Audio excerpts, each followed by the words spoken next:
سخنرانی استاد شهید مرتضی مطهری تحت عنوان امر به معروف در نهضت حسینی، شماره 3. الله رب العالمین بارئ الخلائق اجمعین و الصلاة و السلام علی عبدالله و رسوله و حبیبه و صفیه سیدنا و نبینا و مولانا ابوالقاسم محمد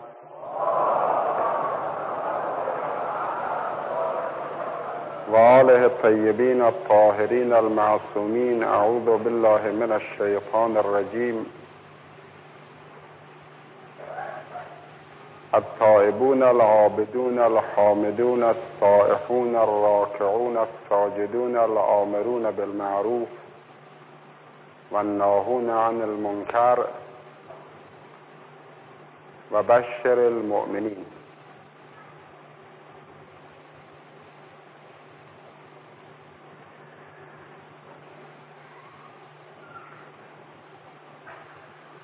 از مطالبی که در دو شب گذشته عرض شد،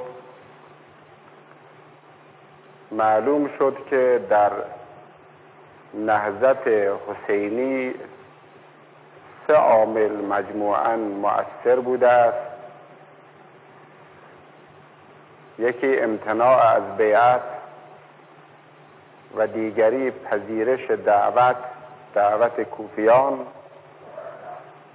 و سومی که از اون دو مستقل است امر به معروف و نهی از منکر. و معلوم شد هر یک از این 3 عامل خود به خود برای امام علیه السلام یک وظیفه به خصوصی را ایجاب می کرده است و عکس العمل خاصی را به وجود می آورده است. و هم عرض کردیم ارزش این نهضت به حسب این 3 عامل مختلف و متفاوت می شود.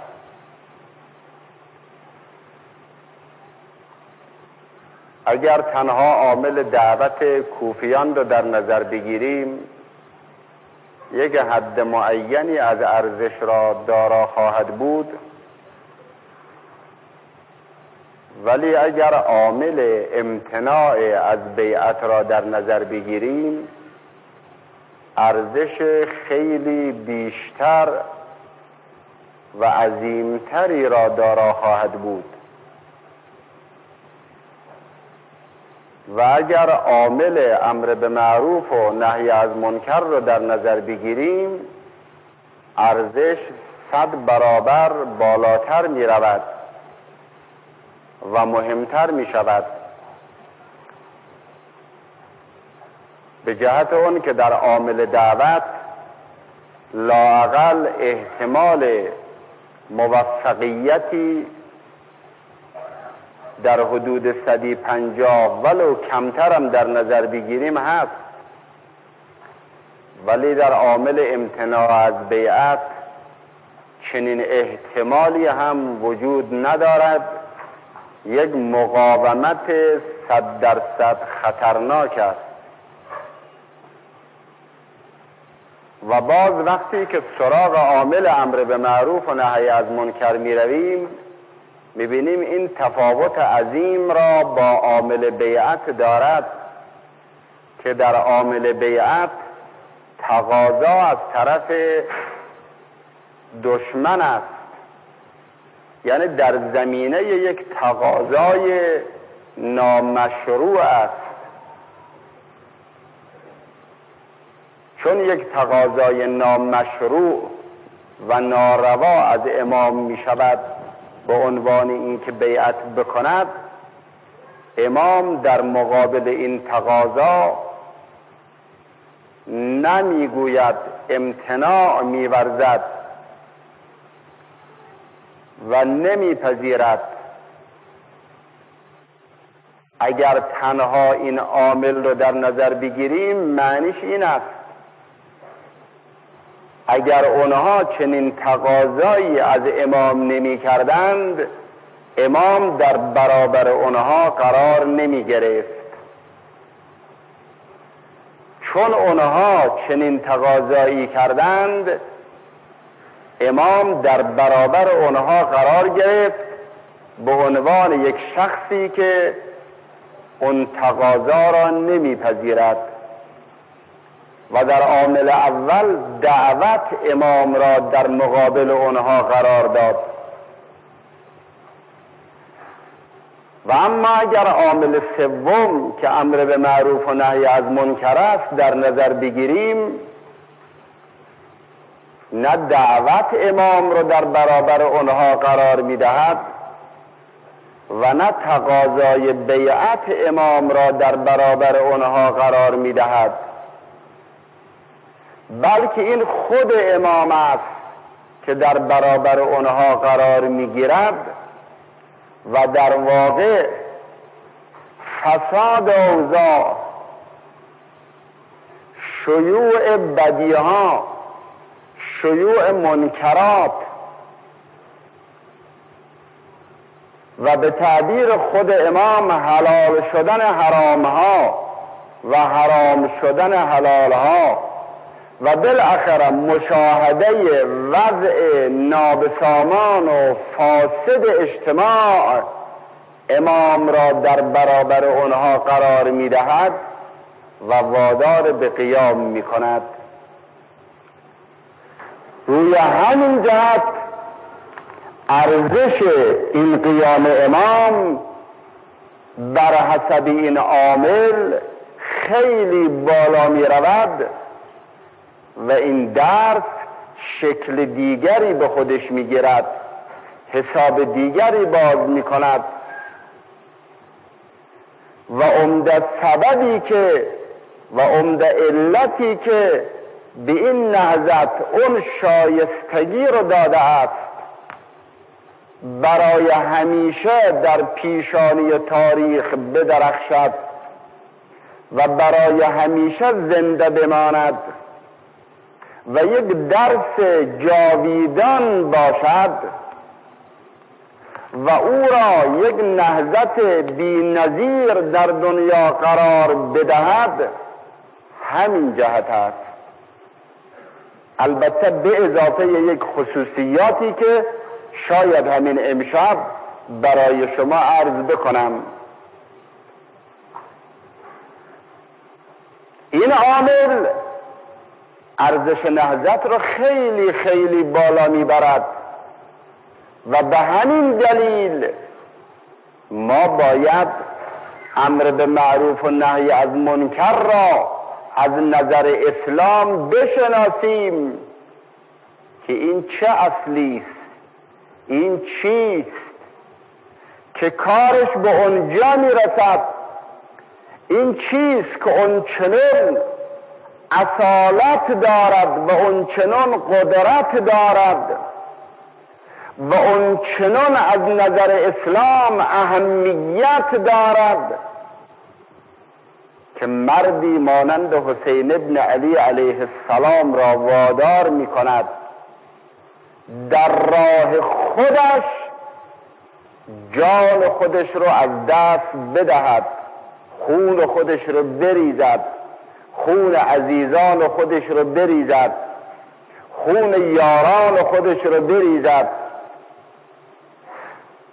و تن به یک فاجعه‌ای بدهد که واقعا این فاجعه در دنیا کم نظیر است. این چیست؟ اون وقت ما بعد از 1000 سال به 1200 سال بیایم در مقابل امام بیستیم و اینجور گواهی بدیم. این گواهی دادن ما یعنی که شما دعای زیارت وارث میخونید، میگید اشهد انک قد اقمت الصلاة و آتیت الزکاة و امرت بالمعروف و نهیت عن المنکر و جاهدت فی الله حق جهاده حتی اتاک الیقین.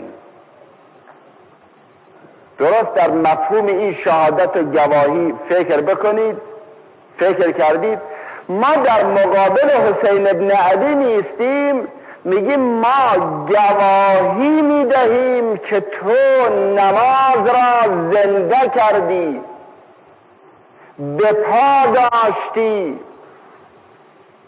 تو زکات و انفاق را به همه مراتبش، چون زکات تنها پول دادن نیست، ثروت یک زکاتی دارد، نطق یک زکاتی دارد، فکر و مغز یک زکات دارد، بدن مجموعاً دست زکاتی دارد، پا زکاتی دارد، چشم زکاتی دارد، گوش زکاتی دارد. یعنی هر چیزی، هر نعمتی که خدا میدهد، وقتی شما بهره ای از این نعمت را در خدمت مخلوقات خدا قرار دادید، شما زکات دادید. در آیه قرآن میخونیم الذین یؤمنون بالغیب، اول سوره بقره است. امروز یک خانمی تلفن میکردن که آیات قرآن را که میخوانی تا هر حدی که ممکنه شماره آیات سوره را بگو که ما یادداشت بکنیم. و من از این جهت خیلی خوشوقتم که در میان مستمعین اعم از آقایان و خانمها افرادی هستند که مثل قدیم به عنوان یه عادت که بیایم بنشینیم و چیزی بشنویم و بریم نیست، قصد تفهمم در کار هست. این آیاتی که میخونم در اول سوره بقره است.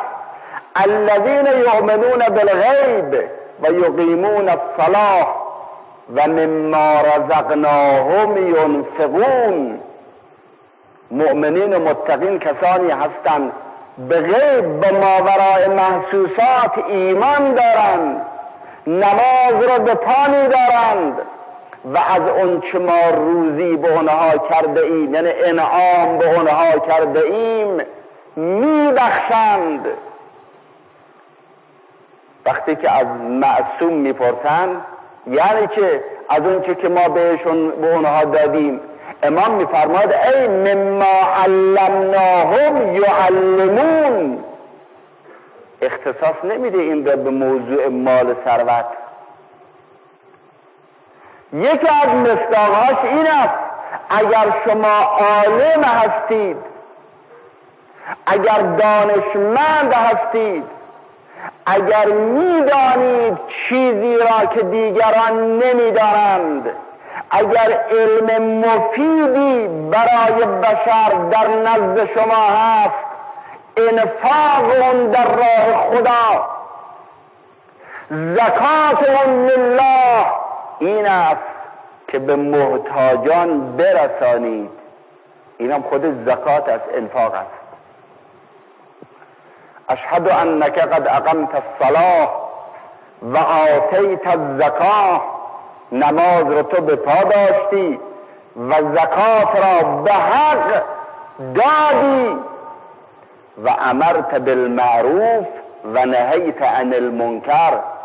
تو آمر به معروف هستی و تو ناهی از منکر هستی. تو امر به معروف و نهی از منکر کردی، یعنی تمام این نهضت تو امر به معروف و نهی از منکر است. و جاهدت فی الله حق جهاده، در راه خدا کوشیدی اون حد اعلای کوشش، اون کوششی که سزاوار است یک بشر در راه حق این چنین کوشا باشد. تو کوشا بودی. حالا نکته این است، ما در زیارت وارث میگیم ما گواهی میدهیم. گواهی برای کی میدیم؟ ما معمولا پیش قاضی وقتی که میریم گواهی میدهیم، وقتی که یه مطلبی برای قاضی ثابت نیست میخوایم یه مدعی رو ثابت کنیم، میگیم که آقای قاضی من گواهم که مثلا فلان شخص در فلان وقت این مقدار از این آقا طلبکار بود، تحت چه عنوان مثلا از این طلبکار شد. حالا ما اونجا داریم شهادت میدیم. پیش کی شهادت میدیم؟ پیش خدا میخوایم شهادت بدیم؟ به نفع کی؟ به نفع امام حسین میخوایم شهادت بدیم؟ علمای معانی و بیان یه نکته ای را ذکر میکنن، نکته خیلی عالی است و اون نکته این است: انسان گاهی وقتا یه مطلبی را میگوید در یک مقامی نه برای این است که او بفهمد، او را تفهیم کند به مطلب، بلکه برای این که میخواد به او تفهیم بکند که من اینو میفهمم. این خیلی شایع هم هست. شما گاهی وقتا در حضور کسی میرید به یه مطلب گواهی میدید، نه به عنوان این که او بداند، میدونید او خودش میدوند، ولی این گواهی که شما میدید میخواید به او بفهمانید، پیش او اقرار بکنید که او بداند که شما میفهمید و شما میدانید. اینجا شهادت معناش اعتراف است. من گواهی میدهم یعنی من هم مثل هر آدم فهمیده‌ای و محققی به این حقیقت اعتراف میکنم. من معترفم یا ابا عبدالله که نهضت تو نهضت امر به معروف و نهی از منکر بود. یعنی من اینو میفهمم تو تنها به خاطر دعوت اهل کوفه قیام نکردی، تو قبل از این که دعوت اهل کوفه در دنیا پیدا بشود قیام کردی، تو اول قیام کردی بعد مردم کوفه دعوت کردند. من گواهی میدم، من اعتراف میکنم تو که نهضت کردی تنها نهضت تو این نبود که من بیعت نمی کنم. نهضت تو شامل یه مطلب دیگری بود، اصل دیگری رو در اسلام اجرا کردی و اون اصل امر به معروف و نهی از منکر است. و امرت بالمعروف و نهیت عن المنکر و جاهدت فی الله حق جهاده. این معنی گواهی است که ما میدیم، اعترافی است که ما میکنیم. یه نکته دیگری الان عرض بکنم بعد اون مطلبی را که یه مطلب اساسی است و در ظرف امشب و فردا باید این مطلب رو براتون توضیح بدهم اون عرض بکنم، چون فردا هم در همینجا این جلسه محترم برقرار خواهد بود. اون نکته این است: عرض کردم که امر به معروف و نهی از منکر مقام و ارزش نهضت حسینی را خیلی بالا برده است، به علاوه یک خصوصیت دیگر، بلکه خصوصیات دیگر. این خصوصیتی که امشب میخوام عرض بکنم یه خصوصیتی است که به طور کلی نهضت‌های پیامبران و اولیاء الله و مؤمنین را از نهضت‌هایی که سایر لیدرها یا غیر لیدرهای بشر میکنند ممتاز میکند، امتیاز میبخشد. یعنی چه؟ ببینید آقا، عمل بشر یه پیکری دارد و یک روحی. یک کار را ممکن است من و شما هر دو مثل هم انجام بدیم، اما از چه نظر مثل هم انجام بدیم؟ از نظر این که پیکر کار من و پیکر کار شما یه جور است. فرض کنید ما هر دو نفرمون بگید نماز میخونیم، هر دو نفرمون در فلان راه خیر پول میدیم. خب من 100 تومن میدم، شما هم 100 تومن میدید، منم 4 رکعت نماز میخونم، شما هم 4 رکعت نماز میخونید. اینها که با هم فرق ندارد که. اما ممکن است شما از یک خلوص نیتی، از یک خضوعی، از یک خشوعی، از یک اخلاصی بهره‌مند باشید، از یک محبتی، از یک عشقی، از یک هیجان روحی بهره‌مند باشید که من نباشم، اون ارزش کار شما را 100,000 برابر از ارزش از کار من بیشتر می‌کند. خیلی در راه خدا جهاد کردن و جهاد بیکردن، اما چرا ضربت علی یوم الخندق افضل من عبادت الثقلین؟ یک ضربت علی اون مقدار ارزش پیدا میکند. چرا؟ برای این که علی رسیده به اون جایی که به قول اهل عرفان فانی فی الله هست، یعنی که در وجود او از انیت و خودی چیزی باقی نیست.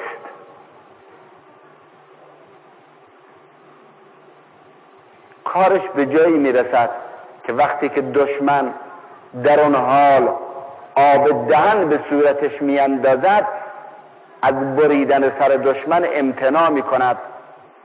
بعد میاد که مبادا خشمی پیدا کرده باشد و مبادا این خشم تأثیری در عمل او بگذارد، دخالتی بکند در روح عملش. میخواد نه، او خودش در اینجا وجود نداشته باشه، فقط خدا وجود داشته باشه در روح او، خودش وجود نداشته باشه. این جهات را شما فقط در اعمال اولیا و انبیا میبینید، در مکتب انبیا فقط میتونید ببینید، در غیر مکتب انبیا یه همچی چیزی را نمیتونید ببینید. حالا این آیه‌ای که من 2 شب است میخونم در سوره مبارکه توبه، التائبون العابدون الحامدون السائحون الراکعون الساجدون الآمرون بالمعروف والناهون عن المنکر. ببینید این آمرون بالمعروف و ناهون عن المنکر بعد از چند کلمه دیگه آمده است. التائبون، بازگشت کنندگان به حق. عرفا میگن اولین منزل سلوک توبه است، چون توبه یعنی بازگشت، یعنی اونی که داره عوضی میرود یک دفعه بر میگردد به راه حق، بر میگردد به سوی خدا. اولین منزل سالک توبه است، از توبه کار شروع میشود. التائبون العابدون، پس از توبه است که اینها پرستندگان خدا میشوند، خدا رو میپرستند، غیر خدا رو دیگر نمیپرستند. خدا حاکم بر وجودشون است، غیر از خدا حاکمی نیست. امر خدا رو فقط میپذیرند، امر غیر خدا رو نمیپذیرند. اطاعت خدا رو میپذیرند، اطاعت غیر خدا رو نمیپذیرند.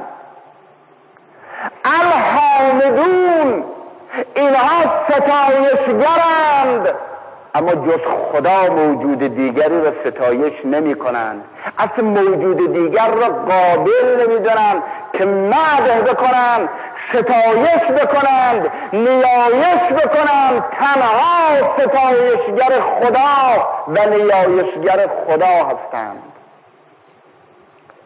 السائحون، اون سیاحتگران. راجع به این سیاحتگری در تفاسیر بیانات مختلفی شده است. بعضی گفتن این مقصود روزه است، یعنی سیاحت معنوی که در روزه پیدا می شود، ولی بسیاری از محققین این مثل علامه طباطبایی در المیزان قبول نمی کنند. یه احتمالش موضوع این است کسانی که سیر در زمین می کنند، چون قرآن دعوت کرده است بشر را به سیر در زمین، یعنی که به سیر در زمین، یعنی به مطالعه در تاریخ، به مطالعه در جهان. اسلام با سیاحتی که فقط هدفش یه تفنن فقط باشه، ولگردی باشه، نه، عمر انسان رو عزیزتر از این میدونه که انسان سیاحت بکند فقط برای اینکه تماشایی کرده باشد. ولی اسلام سیاحتی را که در اون سیاحت بشر تفکر بکند، تدبر بکند، فکر بکند، درس بیاموزد، او را توصیه میکند. قل سیروا فی الارض. او درس است، او فکر است. الصائحون، اون مطالعه کنندگان در تاریخ، اون مطالعه کنندگان در اوضاع اجتماعی بشری، اون مطالعه کنندگان در قوانین خلقت، اونها که در مغز خودشون انبوهی از افکار و اندیشه های روشن رو دارند.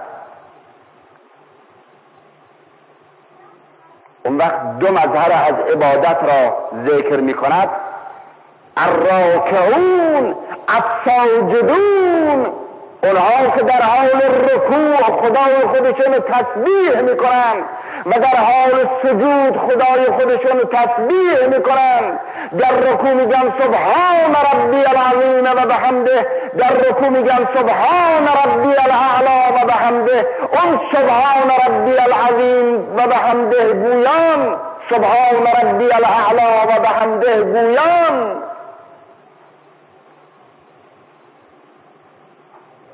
اونها الامرون بالمعروف و الناهون عن المنکر.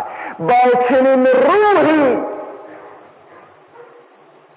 با چنین اندیشه هایی، با چنین توشه هایی معنوی، با چنین سرمایه هایی معنوی،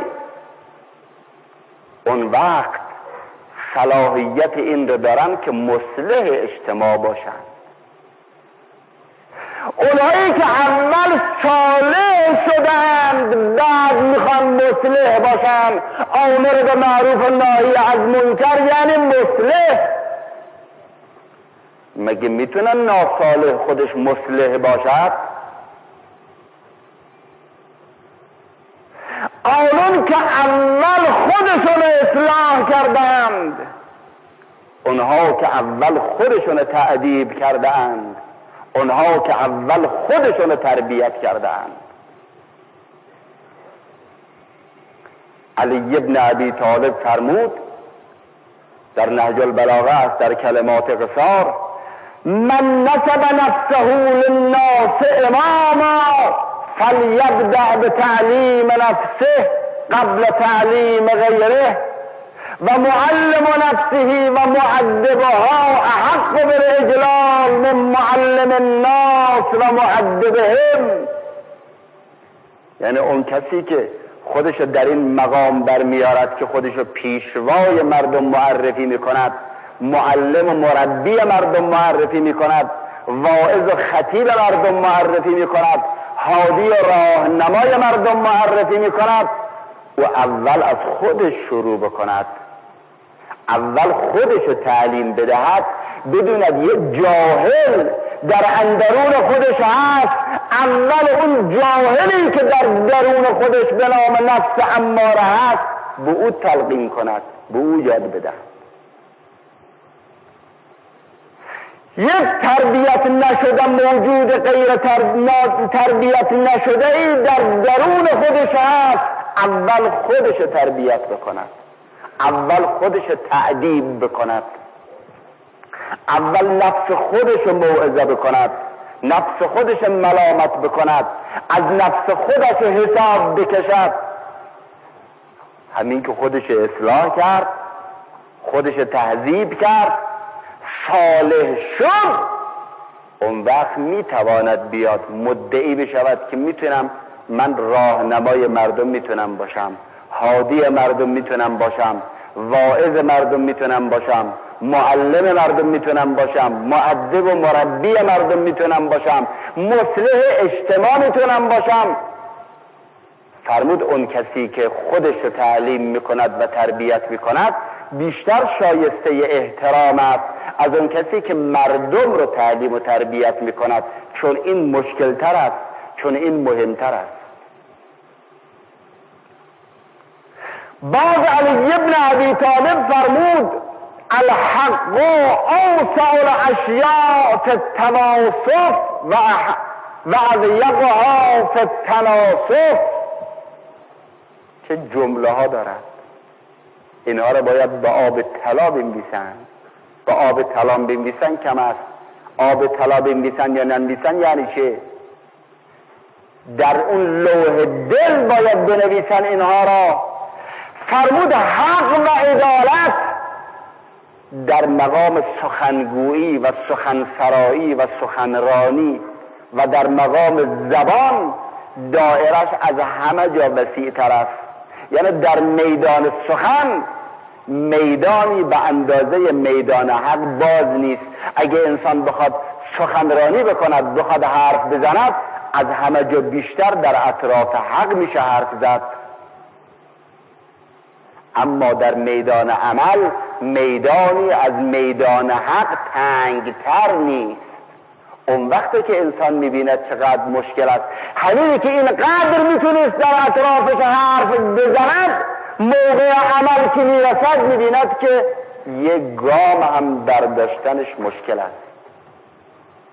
و معلم الناس و مؤدبهم احق بالاجلال من معلم و مؤدب نفسه و مؤدبها احق بالاجلال من معلم الناس و مؤدبهم. اینجا هم قرآن اینطور ذکر میکند، بعد از این که میگوید التائبون العابدون الحامدون السائحون الراکعون الساجدون، اون وقت میگه الامرون بالمعروف و الناهون عن المنکر. اینها هستند که در راه اشاعه خیر قدم برمیدارند. اینها هستند که در راه مبارزه با شر و فساد قدم برمیدارند. و اینها هستند تنها کسانی که چنین صلاحیتی رو دارند و غیر از اینها کسی چنین صلاحیتی رو ندارد. و بشر المؤمنین، در این حال به مؤمنین نوید بده. اگر مؤمنین اینجور شدن تائب و عابد و صائح و راکع و ساجد و پس از اون آمر به معروف و ناهی از منکر شدند، اون وقت بهشون بشارت بده که شما موفق خواهید شد. اما اگر نه، همه اونها را داشتن، امر به معروف و نهی از منکر نداشتن، ولشون کن، به جایی نخواهند رسید. اگر امر به معروف و نهی از منکر داشتن، اما خود آمرین به معروف و ناهین از منکر خودشون آلوده بودند و اگر توبه فرمایان خود توبه کمتر کردند، باز هم ولشون کن. امیرالمومنین فرمود لعن الله الآمرین بالمعروف التارکین الله و الناهین عن المنکر و العاملین به.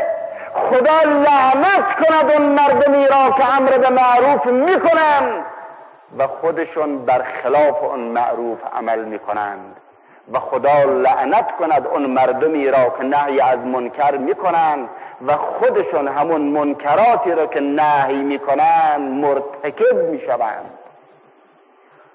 یعنی اون آمرین به معروف و ناهین عن المنکری که التائبون نیستن، العابدون نیستن، الحامدون نیستن، السائحون نیستن، الراکعون نیستن، الساجدون نیستن، هنوز این مراحل و منازل رو طی نکردن خواهد آمر به معروف و ناهی از منکر باشن. خدا لعنت کند چنین مردمی را.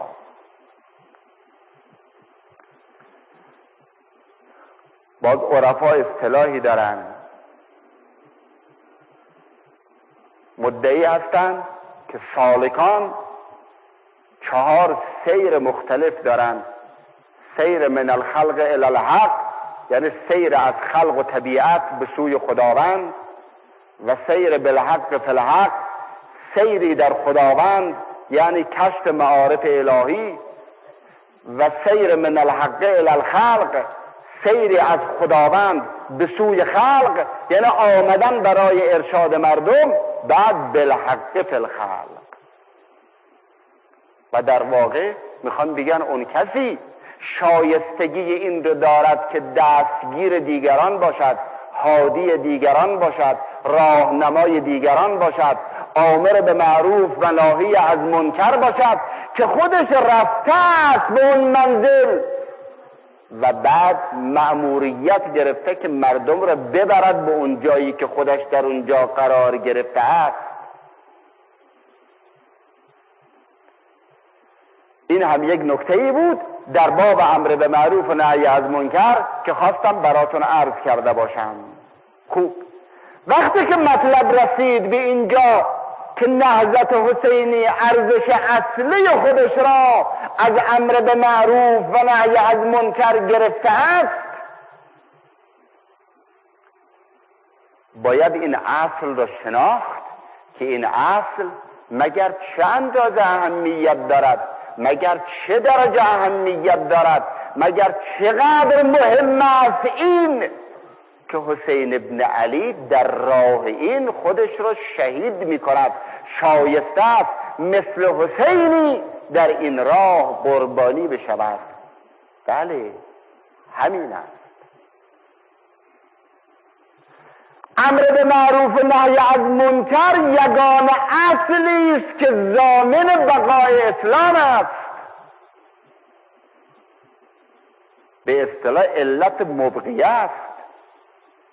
اصلا اگه این اصل نباشه اسلامی نیست. این رسیدگی کردن دائم به وضع مسلمین است. رسیدگی دائم. من از شما میپرسم، اگر شما یه ساختمان داشته باشید مثل این ساختمان، مثل ساختمان خونتون، اگر یه کارخانه شما داشته باشید، آیا این کارخانه بدون بازرسی و بدون رسیدگی و بدون یک مهندسینی که متخصص باشند که دائما رسیدگی بکنن ببینن چه وضعی دارد، حتی اتومبیل سواری خودتون را هر چند باری، هر چند مدت یک بار می روید معاینش میکنن، رسیدگی بهش میکنن، حتی ممکن است یک سازمانی همینطور به حال خود باشد، هیچ دربارش فکر نکنیم و بعد هم او به وضع خودش ادامه بدهد. ابدا. جامعه هم چنین است. یک جامعه اسلامی اینطور است، بلکه 100 درجه برتر و 100 درجه بالاتر. انسان از نظر بدن خودش، این خیلی واضح است، از نظر بدن خودش، کدام انسان شما پیدا میکنید که از پزشک بی نیاز باشد؟ یا انسان باید خودش پزشک بدن خودش باشد و یا باید دیگری، بلکه دیگران، متخصص چشم، متخصص گوش و حلق بینی، متخصص مزاج، متخصص اعصاب، انواع پزشک‌ها را انسان همیشه در نظر میگیرد برای اینکه این اندامش را تحت نظر بگیرند، ببینند در چه وضعی است، چه جور جریان پیدا میکند. اون وقت جامعه نظارت نمیخواد، جامعه بررسی نمیخواد، جامعه رسیدگی نمیخواد. امکان داره چنین چیزی؟ ابدا. حسین ابن علی در راه امر به معروف و نهی از منکر که کشته شد، یعنی در راه اون اساسی ترین اصلی که ضامن بقای اجتماع اسلامی است، در راه اون اصلی که اگر نباشد دنبالش متلاشی شدن است، دنبالش تفرق است، دنبالش تفکک است، دنبالش از میون رفتن و گندیدن این پیکر اجتماع است و همه چیز است. بله، این مقدار، این اصل ارزش دارد. و دیشب خوندم اشاره کردم به قسمتی از احادیث نبوی. آیات قرآن در این زمینه چقدر زیاد است. قرآن کریم بعضی از جوامع گذشته را که یاد می کند و می گوید اینها متلاشی شدن، اینها هلاک شدن، اینها تباه شدن، اینها منقرض شدند، میگه به موجب این که در اینها نیروی اصلاح نبود، در اینها نیروی امر به معروف و نهی از منکر نبود، حس امر به معروف و نهی از منکر در میان این مردم زنده نبود. این اهمیت مطلب است. حالا امر به معروف و نهی از منکر که بخوایم بکنیم چه شرایطی دارد و چجوری ما میتونیم امر به معروف و نهی از منکر بکنیم؟ اولا معروف یعنی چه؟ منکر یعنی چه؟ امر به معروف و نهی از منکر یعنی چه؟ اسلام از باب این که موضوع امر به معروف را نخواست محدود بکند به یک اشیاء معین، نخواست محدود بکند به عبادت، نخواست محدود بکند به معاملات، نخواست محدود بکند به اخلاقیات، نخواست محدود بکند به محیط خانوادگی، نخواست محدود بکند به هیچ مسئله‌ای. کلمه ای که آورده در اونجا یک کلمه عام آورده، معروف. معروف یعنی هر کار خیری، هر کار نیکی امر به معروف میخواد. نقطه مقابلش هر کار زشتی. اون منکر نگفت شرک، نگفت فسق، نگفت مثلا غیبت، نگفت دروغ، نگفت نمیمه، نگفت تفرقه اندازی، نگفت ربا، نگفت ریا، گفت منکر. هر چی که در دنیا زشت و پلید هست.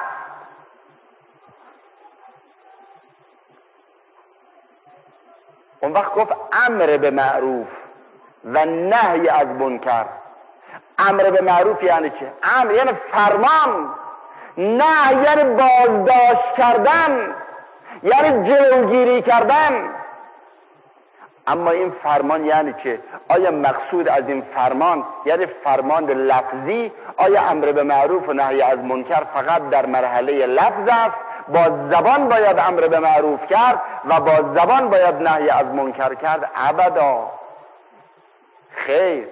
تفسیرش شما برید از پیغمبر خدا بپرسید، برید از امیرالمؤمنین بپرسید، از ائمه اطهار بپرسید، از تمام فقهای اسلام، از صدر اسلام تا امروز بپرسید. بگید آقا امر به معروف و نهی از منکر محدود است به گفتن؟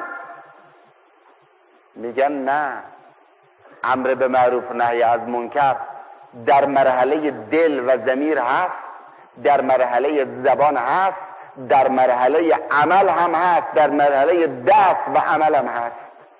تو به تمام وجودت باید آمر به معروف و نهی از منکر باشی. از علی ابن ابی طالب سوال کردن، این که میگن میت قرآن تعبیر میکند بعضی از زنده های روی زمین را میگه اینها مردن. عرض کردن آقا یعنی چی این زنده ها مردن؟ میت الاحیا، زنده توی مرده توی زنده ها کیست و چیست؟ فرمود الان من بهتون میگم. فرمود که مردم چند صنفن، چند طبقه هستن. بعضی از مردم وقتی که منکرات رو میبینن در ناحیه دل متأثر میشن تا اون مغز استخوانشون میسوزد، زبانشون به سخن در میاد، انتقاد میکنن، میگوین، ارشاد میکنن. به این مرحله اینها قانع نمیشن، وارد مرحله عمل میشن. با هر نوع عملی که شده است، با مهربانی باشد، با خشونت باشد، با زدن باشد، با کتک خوردن باشد، بالاخره با هر مرحله عملی، هر عملی رو که وسیله ببیند برای این که با این منکر مبارزه بکند، وارد عمل میشه. فرمود این یه زنده به تمام زنده است. ولی صنف دومی هم هست در میان مردم، این است که وقتی که منکرات رو میبیند دلش آتش میگیرد، به زبان میگوید، داد میکند، فریاد میکند، استغاثه میکند، نصیحت میکند، موعظه میکند، ولی پای عمل که در میان بیاد دیگه مرد عمل نیست. فرمود خب اینم یه دو سه خصلت از حیات درش هست ولی یه خصلت از حیات درش نیست. فرمود صنف سومی هم هست. صنف سوم دلش آتش میگیرد اما فقط جوش میزنه، فقط ناراحت میشود، روزنامه مثلا میخورد، میبیند ایام عید مردم احترام حسین ابن علی رو نمیخوان حفظ بکنن، روزنامه هم هی تبلیغ میکنن، رادیو هم هی تبلیغ میکنن مردم رو که از این فرصت استفاده بکنید و بروید. چه نشستید؟ رفتن، نصف مردم تهران رفتن، جاها رو گرفتن، 10 روز تعطیلی پشت سر یکدیگر است. اینا رو میخونه، تو دلش جوش میزند که اینا کیان؟ چرا با حسین ابن علی مبارزه میکنن؟ چرا یه نفر یک کلمه این حرف را در یک روزنامه یه جا نمی‌نویسه که بابا تفریح وقت زیادی دارد، این حسین ابن علی است، ما مدعی هستیم که با روح ما پیوند دارد، ما از این مکتب استفاده ها کردیم و استفاده میکنیم، این کشور حسین ابن علی است، کشور شیعه است، حسین ابن علی شعار این ملت است، شعار این کشور است. این اهانت به حسین ابن علی است که شما این ایام را دنبال تفریح و تفنن برید. البته همه رو نمیگم، یه عده میرن در یک جاهای دیگری، در مشهد مقدس مثلا در قم، در اینجور جاها میرن، در این حال احترام حسین ابن علی را حفظ میکنن. اما اونهایی که میرن شیرازی ها میرن، اهوازی ها میرن، نمیدونم مازندران، اونها رو دیگه من چه عرض کنم، چی میخوان بکنن؟ در روزنامه میخوند، جوشم میزند، اما حاضر نیست در همین جا یک کلمه به همون رفیقش لااقل بگه آقا احترام حسین ابن علی رو حفظ کن، اقلا عاشورا رو باش، تا سوم حسین ابن علی لااقل باش. نه میخوای بری مسافرت، الله اگر هر کار میخوای بکنی بکن، نمیخوام اجازه بدم اون هر کاری که اون دلش میخواد بکنه بکند. میگم لااقل این مقدار احترام ابا عبدالله رو حفظ کنی. ما حسین رو نگهداری نکردیم، حسین بوده است تا کنون ما رو نگهداری کرده است. به قول اقبال لاهوری هیچ وقت مسلمانان اسلام رو نگهداری نکردن، همیشه اسلام بوده که مسلمانان رو نگهداری کرده است. هر وقت یک خطر خیلی عمیقی کشور رو تهدید میکند، اون وقت میبینید میان سراغ علی ابن ابی طالب و نهج البلاغش، سراغ حسین ابن علی و یاد حسین ابن علی. ما از اون مردمی هستیم که اذا رکبوا فی الفلک دعوا الله مخلصین له الدین فلما نجاهم الی البر اذا هم یشرکون. قرآن میگه بعضی از مردم سوار اون کشتی ها که میشن، کشتی وقتی که طوفانی میشود های صدای یا الله یا الله، خدا خداشون بلند است با یک خلوص نگه، جز خدا درباره چیزی فکر نمی کنند.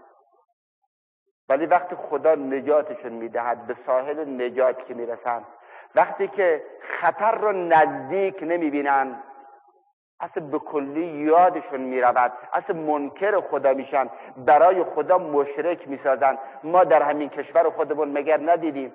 مگر در اون سالهای در نمیدونم 20 سال 25 سال پیش چقدر اسم حسین ابن علی و علی ابن ابی طالب را اونهایی که هیچ وقت نمیبرن میبردند. همین که همین نهج البلاغه نجات داد، اون وقت گفتن بابک و خرمدین ما داشتیم، المقنع ما داشتیم، مازیار ما داشتیم. چرا در وقتی که یه خطری میخواد این ملت تهدید بکنن، بابک و خرمدین کدوم جهنم در رفت؟ و وقت به جنگ حسین ابن علی میان، قهرمان در مقابل حسین ابن علی درست میکنن، خجالت نمیکشن، به جای اینکه اسم پسرش افتخار بکند و حسین بگذارد بابک میگذارد، مازیار میگذارد، جمشید میگذارد، فرشید میگذارد. به خدا تمام اینها مبارزه با اسلام است، اینها میروندن اسلام است. بابا شعارهای دین را زنده نگه دارید. یکی از شعارهای دین اسمهاست. من نمیفهمم این مردم چی میگن، میگن فلان اسم دموده شده، کهنه شده. مگر اسم هم نو و کهنه ندارد؟ چون فلان کلفت مثلا اسمش فاطمه است، پس فاطمه اسم کلفت هاست. خیلی عجیب است. پس دیگه ما اسم دختر خودمون فاطمه نگذاریم. چرا ما ندانسته و نفهمیده و گول خورده؟ همین خودش یه امر به معروف و نهی از منکر است. یک درجه امر به معروف و نهی از منکر این است آقا شما روی اسم فرزندان خودتون مواظب باشید که اسمهای اسلامی رو بگذارید. این امر به معروف است. مبارزه کنید با اسمهای غیر اسلامی، این خودش نهی از منکر است. اسم مؤسساتتون، مدرسه تأسیس میکنید، بیمارستان تأسیس میکنید، یه شرکت مثلا دارید، کوشش بکنید نام اسلام را و نامهای اسلامی را زنده نگه دارید. زبان اسلام رو زنده نگه دارید. بابا زبان عربی 1000 بار گفتیم زبان یک قوم نیست، زبان اسلام است. زبان عربی زبان عرب نیست، زبان اسلام است. اگر قرآن نبود از این زبان در دنیا وجود نداشت. و این زبان را از اهم وظایف ما این است که این زبان رو ما باید حفظ کنیم. شما که میبینید اینقدر با این زبان مبارزه میشود، با حروف الفبا که کسی مبارزه ندارد که این زبان، هر فرهنگی، هر تمدنی اگر بخواد زنده بماند باید زبانش زنده بماند. اگر زبانش مرد خودش مرده است. این مبارزه علنی که شما با زبان عربی میبینید باید بیدار باشید، باید بفهمید، باید شعور داشته باشید، عقل داشته باشید. والله این مبارزه با اسلام است. و به خدا قسم ما در مقابل زبان عربی وظیفه داریم که این زبان اسلام رو حفظ کنیم، نگهداری بکنیم. کی جلو شما رو گرفته است که یک کلاس های خودتون تشکیل بدید از این کسانی که زبان عربی رو میدونن، در خانواده های خودتون، زنتون، بچهتون، پسرتون، دخترتون، همتون این زبان رو یاد بگیرید. اگر یاد بگیرید نه تنها ضرر نکردید، خیلی هم سود بردید. یکی از زبانهای زنده دنیاست. این همه انگلیسی های تبلیغ کردن، انگلیسی زبان های تبلیغ کردن، این زبان خودشون اونچنان به ما تحمیل کردن که تا اندرون خانه های همه ما نفوذ کرده است. برای چی بوده این؟ دلشون به حال ما سوخته بود؟ یا برای این که عاداتشون رو به ما تحمیل بکنن، افکارشون رو به ما تحمیل بکنن، تمدن خودشون رو به ما تحمیل بکنن، روح خودشون رو بر روح ما تحمیل بکنن، برای این که روح ما رو خورد بکنن؟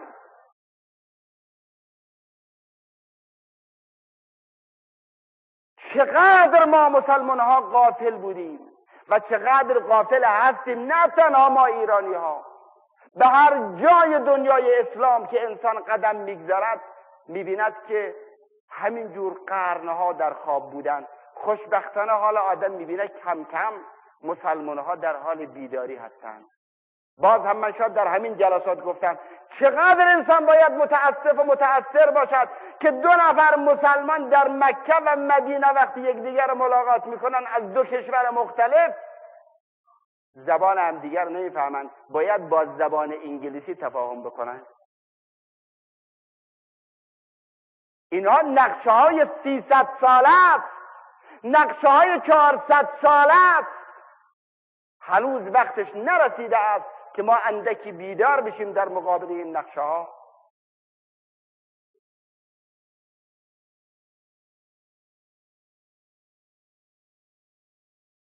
کنتم خیر امت اخرجت للناس تأمرون بالمعروف و تنهون عن المنکر.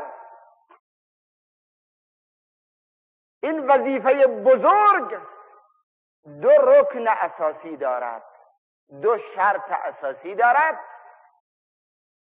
یکی از اون رکنها و شرطها رشد است، آگاهی است، بصیرت است. حالا که من گفتم امر به معروف و نهی از منکر، لابد خیال کردید، همه ما خیال کردیم که خب از اینجا بریم دیگه امر به معروف و نهی از منکر بکنیم. خب از شما میپرسم، اصلا میفهمید؟ اصلا ما و شما میفهمیم که امر به معروف و نهی از منکر چی است و چجور باید امر به معروف و نهی از منکر بکنیم؟ ما که تا حالا همه امر به معروف و نهی از منکرهای ما در اطراف دگمه لباس مردم بوده است، در اطراف بند کفش مردم بوده است، در حول و حوش موی سر مردم بوده است، در حول و حوش دوخت لباس مردم بوده است. ما اصلا معروف که میشناسیم که چی است. ما منکر که میشناسیم که چی هست. ما معروف ها رو به جای منکر میگیریم، منکرها رو گاهی وقتا به جای معروف میگیریم. ای بهتر این که ما جاهل ها امر به معروف و نهی از منکر نکنیم، چه منکرها که به نام امر به معروف و نهی از منکر به وجود نیامد.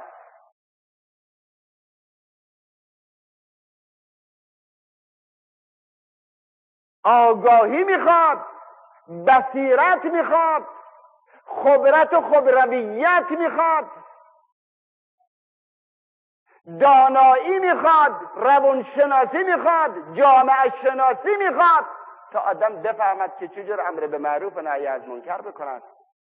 یعنی تا راه معروف تشخیص بدهد، ببینم معروف کجاست، منکر تشخیص بدهد، ریشه منکر به دست بیاورد، از کجا این منکر سرچشمه میگیرد. و لحاظا ائمه دین فرمودن جاهل بهتر این است که امر به معروف و نهی از منکر نکند. چرا؟ لانه ما یفسده اکثر مما یصلحه. چون جاهل وقتی میخواد امر به معروف و نهی از منکر بکند، میخواد بهتر بکند، بدتر میکند قضیه را. و چقدر مثالها زیاد است در این زمینه. لحاظا این وظیفه هم که ساقط نمی شود. نمیتونیم ما بگیم آقا ما که پس جاهلیم، امر به معروف نهی از منکر پس از ما ساقط شد، پس ما رو راحت کردید، گفتید جاهل ها امر به معروف نهی از منکر نباید بکنن، ما هم که جاهلیم پس از ما ساقط شد. نه، جواب شما را دادن در ذیل آیه کریمه ای که یادم نیست در کدام سوره است، میفرماید به این که لیهلک من هلک عن بینه و یحیی من حی عن بینه لعلا یکون للناس علی الله حجة بعد الرسول. وقتی که میپرسن از یکی از معصومین که آقا خب بعضی از مردم جاهلن، این چجوری میشه قضیه؟ خب نمیدونن. فرمود در روز قیامت عالم رو میارن که عمل نکرده است. میگن چرا عمل نکردی؟ جواب ندارد، باید برود به سرنوشت ننگین و سهمگین خودش. یا آدمی رو میارن میگن آقا تو چرا نکردی؟ میگه والا من نمیدونستم، من نمیفهمیدم، نمیدونستم. میگن حلا تعلمت، مگه نمیدونم هم عذر شد تو دنیا؟ نمیفهمم هم عذر شد تو دنیا؟ خدا این مغز رو برای چی آفریده است؟ این عقل رو برای چی آفریده است؟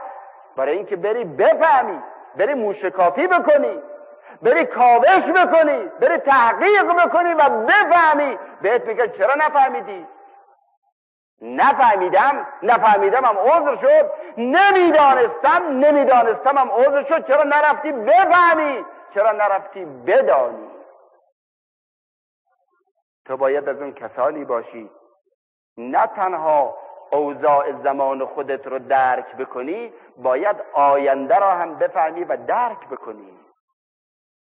امیرالمومنین فرمود ولا نتخوف قارعة حتی تحل بنا. مردم ما مردم نادانی شدند، بلایایی که بهشون رو میآورد تا رو نیاورده قبلا تشخیص نمیدهند، پیش بینی ندارند. چرا پیش بینی ندارند؟ باید پیش بینی کنند. نه تنها باید با اوضاع زمان خودشون آگاه باشند، باید مصائبی که در آینده میخواد پیش بیاد اون چنون جامعه شناس باشند که بفهمن که در 50 سال بعد چنین خواهد شد. ولقد آتینا ابراهیم رشده. یکی از چیزهایی که به نهضت حسین ابن علی ارزش زیادی میدهد اون روشنبینیش. آقا روشنبینی یعنی چه؟ یعنی حسین در اون روز چیزهایی را در خشت خام دید که دیگران در آینه هم نمیدیدند. ما امروز نشستیم با اوضاع اون زمان رو تشریح میکنیم، ولی مردمی که در اون زمان بودن اون چنان که حسین ابن علی میفهمید که نمیفهمیدن.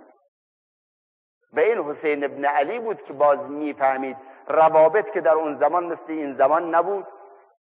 حوادثی اگر در شام اتفاق میافتاد، مردمی که در کوفه یا در مدینه بودن خیلی دیر خبردار میشدن و گاهی وقتا هیچ خبردار نمیشدن، اصلا نمیفهمیدن چه خبر است. بهترین دلیلش داستان اهل مدینه است. حسین ابن علی در مدینه قیام میکند، بیعت نمیکند، میرود مکه، بعدم اون جریان ها پیش میاد تا شهید میشود. تازه مردم مدینه، عامه مردم مدینه چشماشونو میمالن، حسین ابن علی شهید شد. چرا؟ بریم شام در مرکز خلافت تا ببینیم قضیه از چه قرار بوده، چرا ابا عبدالله شهید شد.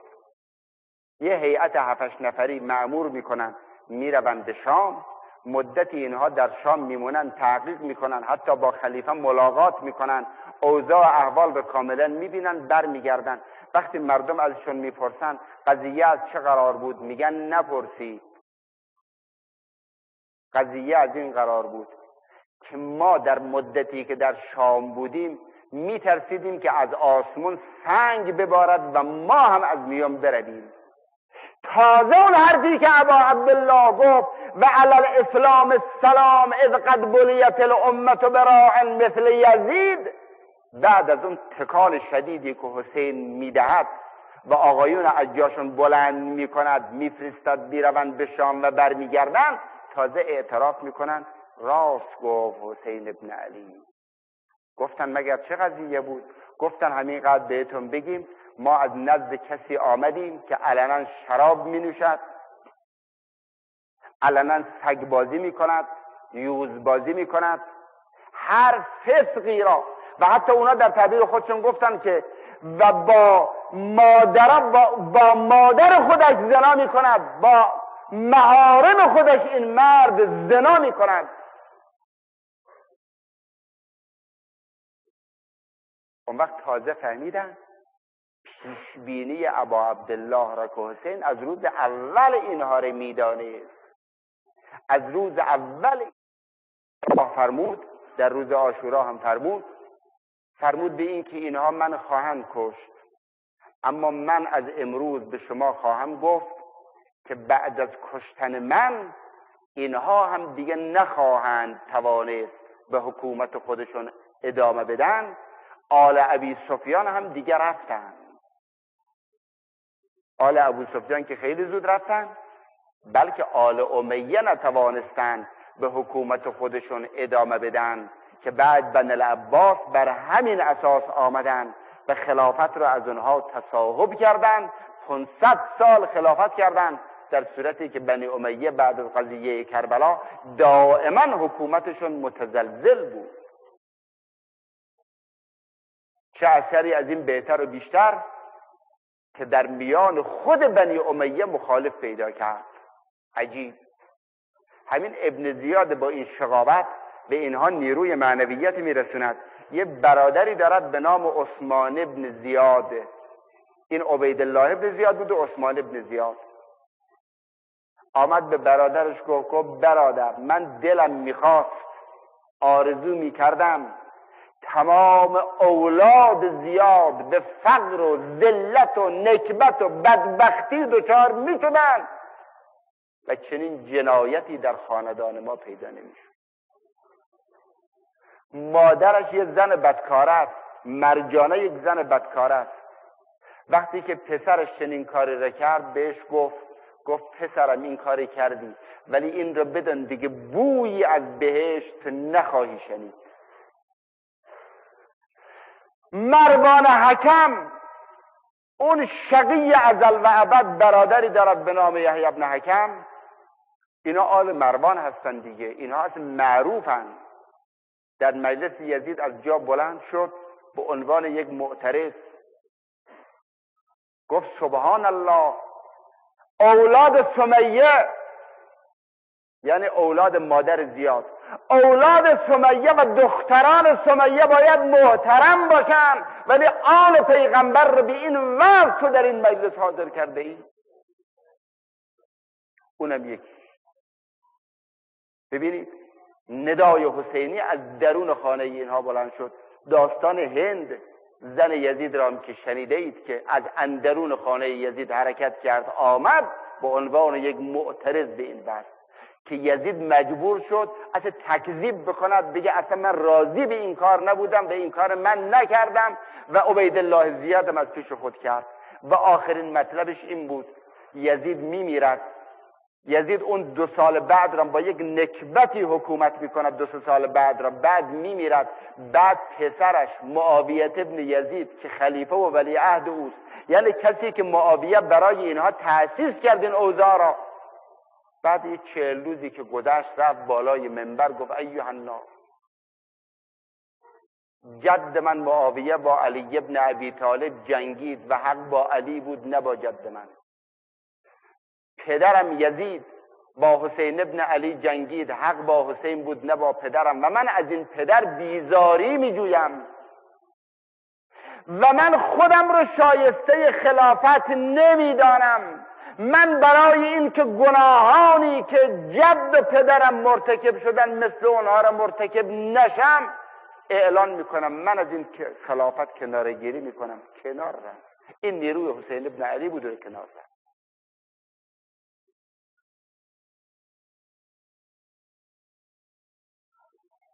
نیروی حقیقت بود، نیروی حسین ابن علی بود.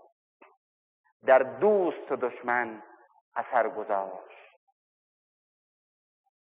شب تاسوعا معمولا ذکر خیری از اون مجاهد فی سبیل الله، آمر به معروف و ناهی از منکر، اون کسی که حسین ابن علی از او در کمال رضایت بود. امام صادق فرمود رحم الله عمی العباس لقد آثر و ابلا بلاء حسنا. فرمود خدا رحمت کند عموی ما عباس را، عجب نیکو امتحان داد، ایثار کرد و حد اکثر آزمایش را انجام داد. فرمود برای عموی ما عباس مقامی در نزد خداوند هست که تمام شهیدان غبطه مقام او را میبرند. اینقدر جوانمردی، اینقدر خلوص نیت، اینقدر گذشت، اینقدر فداکاری.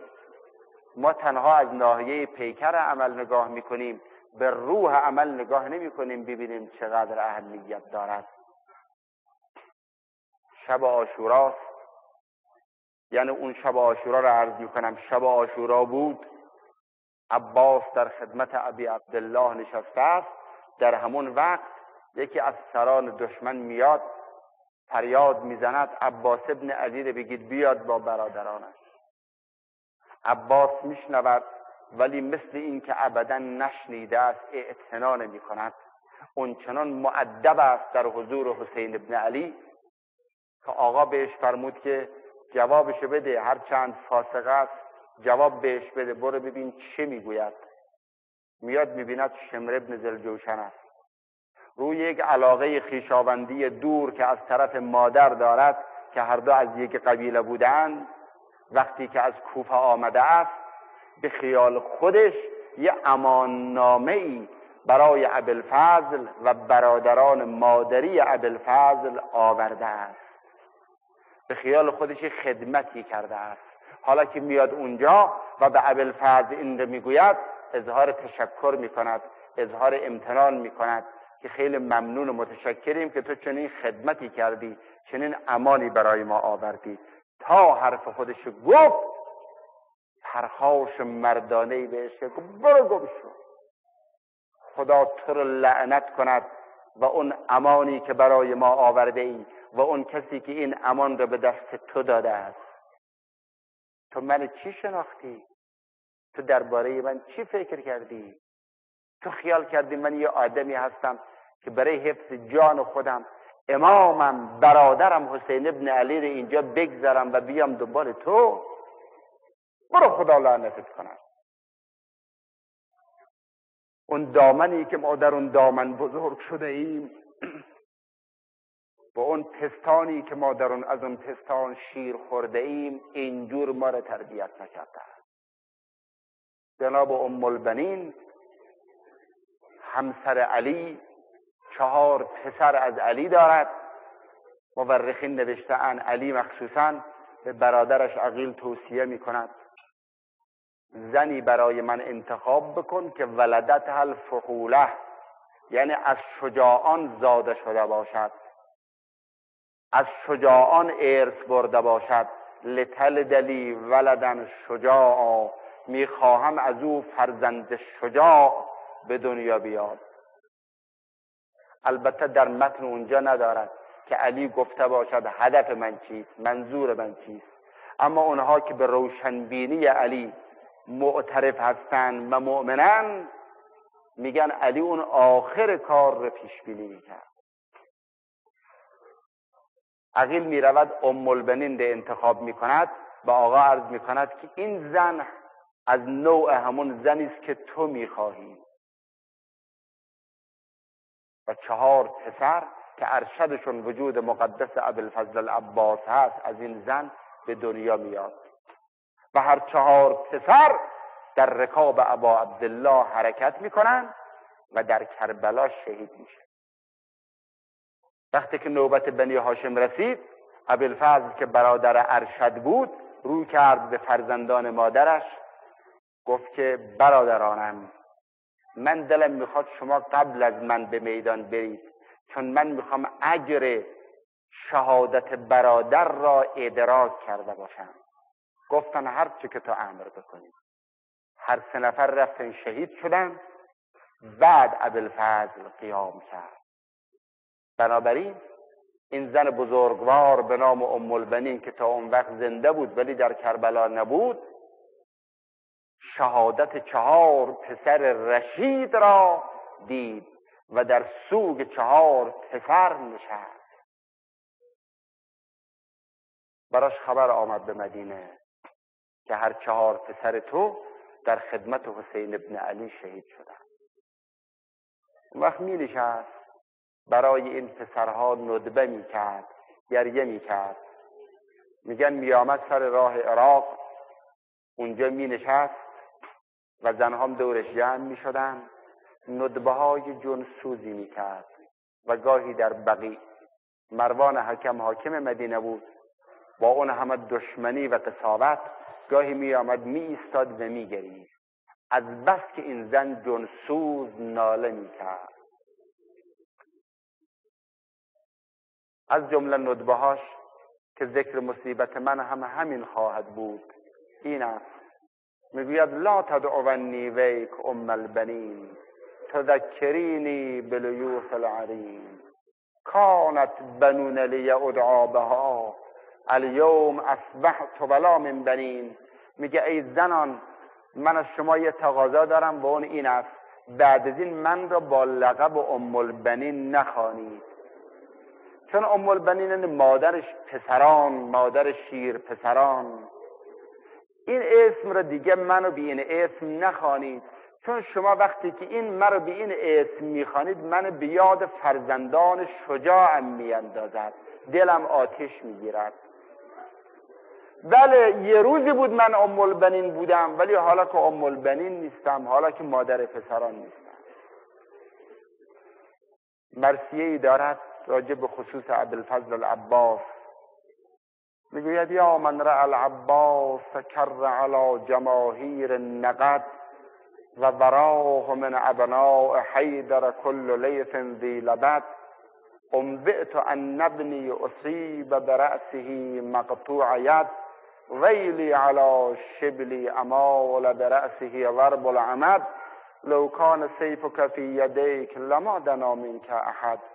میگه ای چشمی که در کربلا بودی و اون منظره‌ای که عباس من حمله میکرد، این شبل من، شیر بچگان من حمله میکردن میدیدی و دیده ای. یعنی ای مردمی که اونجا حاضر بوده اید، برای من یه داستانی نقل کردن، من نمیدونم این داستان راست است یا راست نیست، ولی برای من این چنین نقل کردن. یا من رأى العباس کر علی جماهیر نقد، تا اونجا که انبئت ان ابنی اصیب برأسه مقطوع ید. میگه یه خبر خیلی جنگودازی به من دادن، نمیدونم راست است یا راست نیست. به من گفتن که اولا دستهای پسرت بریده شد، بعد گفتن در حالی که فرزند تو دست در بدن نداشت، یک مرد لئیم ناکس آمد عمود آهنین بر فرق پسر تو زد.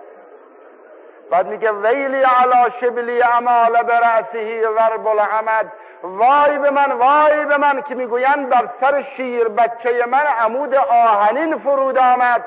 بعد میگه عباس جانم، فرزند عزیزم عباس، من خودم میدانم تو اگر دست در بدن میداشتی هیچ کس جرأت نزدیک شدن به تو را نمیکرد.